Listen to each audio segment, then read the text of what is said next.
Good morning, જય સિયારામ મિત્રો બધાને.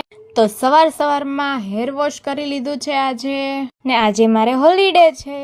ત્યારબાદ ગોટલી સૂકવી દીધી ને કેરીની સિઝન ચાલુ છે એટલે અથાણું પર બનાવી લીધું. ત્યારબાદ થોડીક વાર શેરીમાં આટો મારવા નીકળી તો જોયું તો આ બેન તો રમે છે ઘર ગોગલા. શું તમે પણ રમી છે આ રમત બાળપણમાં?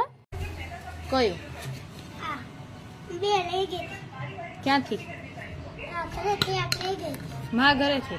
તો આવડું આ મારે તો એ ઢીંગુ જોડે થોડીક મજાક મસ્તી કર્યા બાદ મારો વારો આવી ગયો રોટલા બનાવવાનો.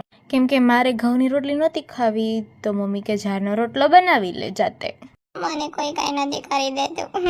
ને ત્યારબાદ બેસી ગઈ કેરી લઈને. મને તો કેરી બહુ જ ભાવે. તમારું શું કેવું છે મિત્રો? તમને લોકોને કેરીના પીસ ભાવે કે કેરીનો રસ? ને ત્યારબાદ બપોર પછી હું ને મારી બેન બંને નીકળી ગયા કેપ્સિકમ લેવા માટે, કેમ કે અમારે બનાવાતા પાસ્તા. યમ્મી. તો આજના વ્લોગમાં મિત્રો આટલું જ હતું. તો કેવો લાગે તમને આજનો વ્લોગ? ને ફોલો ના કર્યો હોય તો ફોલો કરતા જાજો.